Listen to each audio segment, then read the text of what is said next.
नमस्कार दोस्तों, स्वागत है आप सबका आपके अपने चैनल पर। तो चलिए कहानी शुरू करते हैं। सियाली के मम्मी पापा का तलाक क्या हुआ। वह एक आजाद चिड़िया हो गई जो कभी भी उड़ान भरने के लिए अपनी मर्जी की मालकिन थी। अब वह खुलकर जीना चाहती थी, मगर यह इतना आसान नहीं था। रविवार के दिन की शुरुआत भी मम्मी व पापा के आपसी झगड़ों की कड़वी आवाजों से हुई। सियाली अभी अपने कमरे में सो ही रही थी। चिक चिक सुनकर उसने चादर सिर पर ओढ़ ली। आवाज पहले से कम तो हो गई, पर अब भी कानों से टकरा रही थी।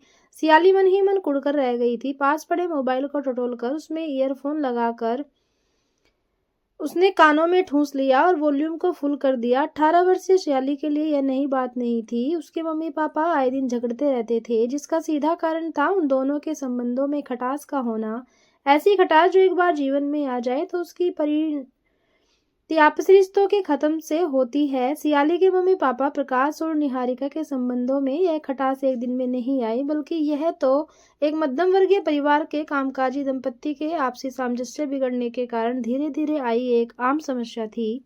सियाली के पिता अपनी पत्नी के चरित्र पर शक करते थे। उसका शक करना जायज था, क्योंकि निहारिका का अपने ऑफिस कर्मी के साथ संबंध चल रहा था। पति पत्नी की हिंसा और शक समानुपाती थे। जितना शक गहरा हुआ, उतना ही प्रकाश की हिंसा बढ़ती गई और परिणाम स्वरूप परपुरुष के साथ निहारिका का प्रेम बढ़ता गया। जब दोनों साथ नहीं रह सकते तो तलाक क्यों नहीं दे देते एक दूसरे को। सियाली झुंझलाकर मन ही मन बोली। सियाली जब अपने कमरे से बाहर आई तो दोनों काफी हद तक शांत हो चुके थे। शायद वे किसी निर्णय तक पहुंच गए थे। ठीक है, मैं कल ही वकील से बात कर लेता हूं, पर सियाली को अपने साथ कौन रखेगा।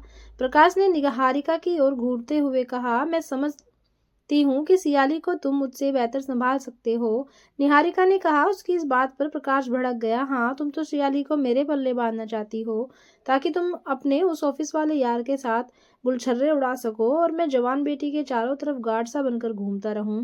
प्रकाश की इस बात पर निहारिका ने भी तेवर दिखाते हुए कहा, मर्दों के समाज में क्या सारी जिम्मेदारी एक माँ की ही होती है। निहारिका ने गहरी सांस ली और कुछ देर रुक कर बोली, हाँ, वैसे सियाली कभी कभी मेरे पास भी आ सकती है। 1-2 दिन मेरे साथ रहेगी तो मुझे ऐतराज नहीं होगा। निहारिका ने मानो फैसला सुना दिया था। सियाली कभी माँ की तरफ देख रही थी तो कभी अपने पिता की तरफ। उससे कुछ कहते न बन पा रहा था। वह समझ गई थी कि माँ बाप ने अपना अपना रास्ता अलग कर लिया है और उसका अस्तित्व एक पेंडुलम से अधिक नहीं है, जो दोनों के बीच एक सिरे से दूसरे सिरे तक डोल रही है। माँ बाप के बीच रो रो के झगड़े ने एक अजीब विषाद से भर दिया था सियाली को।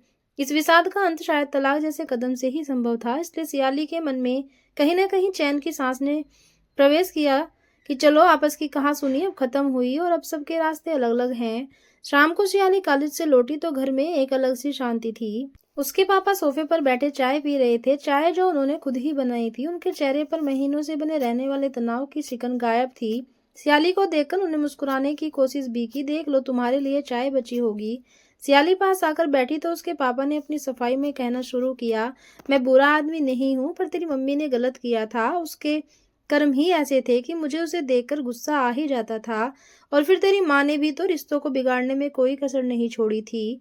पापा की बातें सुनकर सियाली से न रहा गया। मैं नहीं जानती कि आप दोनों में से कौन सही है और कौन गलत, पर इतना जरूर जानती हूँ कि शरीर में अगर नासूर हो जाए तो ऑपरेशन की सही रास्ता और ठीक इलाज होता है। दोनों बाप बेटी ने कई दिनों के बाद आज खुलकर बात की थी। पापा की बातों में माँ के प्रति नफरत और द्वेष लग रहा था, जिसे चुपचाप सुनती रही सियाली। अगले दिन ही सियाली के मोबाइल पर माँ का फोन आया और उन्होंने सियाली को अपना पता देते हुए शाम को उसे अपने फ्लैट पर आने को कहा, जिसे सियाली ने खुशी खुशी मान भी लिया था। और शाम को माँ के पास जाने की सूचना भी उसने अपने पापा को दे दी थी, जिस पर पापा की कोई ऐतराज नहीं हुआ। शाम को शालीमार अपार्टमेंट में पहुंच गई थी सियाली। पता नहीं क्या सोचकर उसने लाल गुलाब का एक बुके खरीद लिया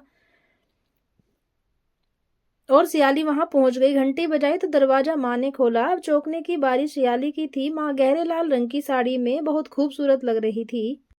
मांग में भरा हुआ सिंदूर और माथे पर तिलक की शक्ल में लगाई हुई बिंदी। सियाली को याद नहीं कि उसने माँ को कब इतने अच्छे तरह से श्रृंगार करे हुए देखा था। हमेशा सादे वेश में ही रहती थी। उसकी माँ और टोकने पर दलील देती, अरे हम कोई अगड़ी जाति के तो नहीं है जो हमेशा श्रृंगार ओढ़े रहे। हम पिछड़ी जाति वालों में से हैं। सिंपल रहना ही अच्छा है। आज माँ को यह क्या हो गया। उनकी सादगी आज श्रृंगार में कैसे परिवर्तित हो गई थी। और क्यों वे जात पात की गंदी व बेकार की दलीलें देकर सही बात को छिपाना चाह रही थी। सियाली ने बुके माँ को दे दिया। माँ ने बहुत उत्साह से बुके लिया। अरे अंदर आने को नहीं कहोगी सियाली से। माँ के पीछे से आवाज आई। आवाज की दिशा में नजर उठाई तो देखा कि सफेद कुर्ता और पजामा पहने हुए एक आदमी खड़ा हुआ मुस्कुरा रहा था। सियाली उसे पहचान गई। वह माँ का सहकर्मी देशवीर था। उसकी माँ उसे पहले भी घर भी ला चुकी थी। माँ ने बहुत खुशी खुशी देशवीर से सियाली का परिचय कराया, जिस पर सियाली ने कहा, जानती हूँ माँ, पहले भी तुम इनसे मिलवा चुकी हो मुझे, पर पहले जब मिलवाया था तब यह सिर्फ मेरे अच्छे दोस्त थे, पर आज मेरे सब कुछ हैं। हम लोग फिलहाल तो लिव इन में रह रहे हैं और तलाक होते ही शादी कर लेंगे। मुस्कुराकर रह गई थी सियाली। सबने एक साथ खाना खाया। डाइनिंग टेबल पर भी माहौल सुखद ही था।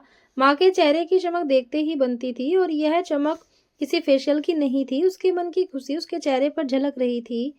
सियाली रात में माँ के साथ ही सो गई और सुबह वहीं से कॉलेज के लिए निकल गई। चलते समय माँ ने उसे 2000 रुपये देते हुए कहा, रख लो, घर जाकर पिज्जा वगैरह मंगवा लेना।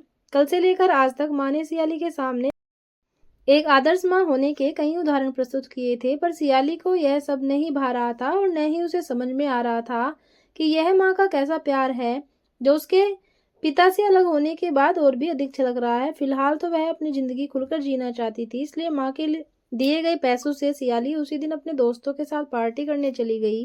अरे सियाली, आज तुम किस खुशी में पार्टी दे रही हो? महक ने पूछा। बस यूँ समझो, आजादी की मुस्कुराती थी सियाली। सच तो यह था कि माँ बाप के अलगाव के बाद सियाली बहुत रिलैक्स महसूस कर रही थी। रोज रोज की टोका टोकी से अब उसे मुक्ति मिल चुकी थी और सियाली अब अपनी जिंदगी अपनी शर्तों पर जीना चाहती थी।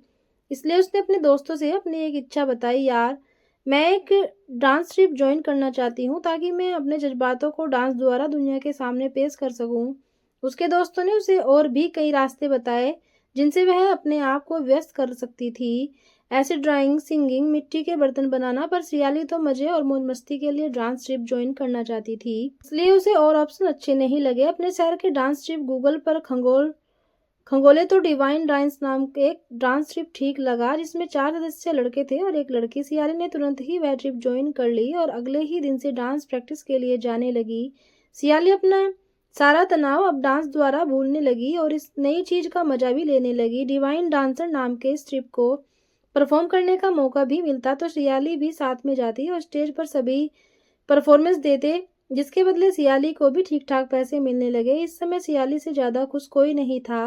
वह निरंकुश हो चुकी थी, न माँ बाप का डर और न कोई टोका टोकी करने वाला। जब चाहती घर आती और अगर नहीं भी जाती तो कोई पूछने वाला न था। उसके माँ बाप का तलाक क्या हुआ? सियाली तो एक आजाद चिड़िया हो गई जो कभी भी उड़ान भरने के लिए आजाद थी। सियाली का फोन बज रहा था। फोन पापा का था। सियाली, कई दिनों से घर नहीं आई तुम, क्या बात है? हो कहाँ तुम? पापा मैं ठीक हूँ और डांस सीख रही हूँ, पर तुमने बताया नहीं कि तुम डांस सीख रही हो। जरूरी नहीं कि मैं आप लोगों को सब बातें बताऊँ। आप लोग अपनी जिंदगी अपने ढंग से जी रहे हैं, इसलिए मैं भी अब अपने हिसाब से ही जीना चाहती हूँ। फोन काट दिया था सियाली ने, पर उसका मन एक अजीब सी खटाक से भर गया था। डांस ट्रिप के सभी सदस्यों सियाली की अच्छी दोस्ती हो गई थी, पर प्राग नाम के लड़के से उसकी कुछ ज्यादा ही पटने लगी। प्राग स्मार्ट भी था और पैसे वाला भी। वह सियाली को गाड़ी में घुमाता और खिलखिलाता पिलाता। उसकी संगत में सियाली को सुरक्षा का एहसास होता था। अगले दिन डांस क्लास में जब दोनों मिले तो प्राग ने एक सुर्ख लाल गुलाब को उसकी तरफ बढ़ाते हुए कहा, सियाली मैं तुमसे बहुत प्यार करता हूँ और शादी करना चाहता हूँ। घुटनों को मोड़कर जमीन पर बैठते हुए प्राग ने कहा।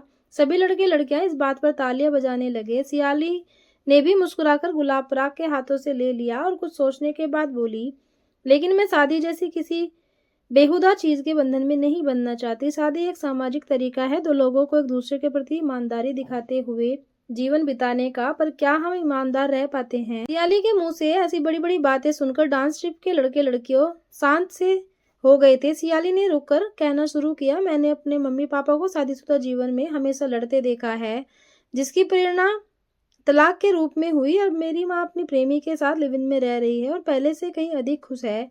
प्राग यह सुनकर तपाक से बोला कि वह भी सियाली के साथ लिव इन में रहने को तैयार है, अगर उसे मंजूर हो तो। प्राग की बात सुनकर उसके साथ लिव इन के रिश्ते को झट से स्वीकार कर लिया था सियाली ने, और कुछ दिनों बाद ही पराग और सियाली लिव इन में रहने लगे, जहां पर दोनों जी भरकर अपने जीवन का आनंद ले रहे थे। पराग के पास आय के स्रोत के रूप में एक बड़ा जिम था, जिससे पैसे की कोई समस्या नहीं आई। पराग और सियाली ने अब भी डांस ट्रिप को ज्वाइन कर रखा था और लगभग हर दूसरे दिन ही दोनों क्लासेज के लिए जाते और जी भर नाचते। इसी डांस ट्रिप में गायत्री नाम की लड़की थी। उसने सियाली से एक दिन पूछ ही लिया, सियाली तुम्हारी तो अभी उम्र बहुत कम है और इतनी जल्दी किसी के साथ मतलब लिव इन में रहना कुछ अजीब सा नहीं लगता तुम्हें? सियाली के चेहरे पर एक मीठी सी मुस्कुराहट आई और चेहरे पर कई रंग आते जाते गए। फिर सियाली ने अपने आप को संयत करते हुए कहा, जब मेरे माँ बाप ने सिर्फ अपनी जिंदगी के बारे में सोचा और मेरी परवाह नहीं की तो मैं अपने बारे में क्यों न सोचूं। और गायत्री जिंदगी मस्ती करने के लिए बनी है, इसे न किसी रिश्ते में बांधने की जरूरत है और न ही रो रो कर गुजारने की। मैं आज पराग के साथ लिव इन में हूँ और कल मन भरने के बाद और किसी के साथ रहूंगी और परसों किसी और के साथ। उम्र का तो सोचा ही मत, एंजॉय योर लाइफ यार। सियाली यह कहते हुए वहां से चली गई थी, जबकि गायत्री अवाक खड़ी थी। तितली कभी किसी एक फूल पर नहीं बैठी, वे कभी एक फूल के पराग पर बैठती हैं तो कभी दूसरे फूल के, और तभी तो इतनी चंचल होती हैं, वह इतनी खुश रहती हैं तितलियां, रंग बिरंगी तितलियां, जीवन से भरपूर तितलियां। दोस्तों, ये थी छोटी सी कहानी। अच्छी लगे तो एक लाइक करना। धन्यवाद।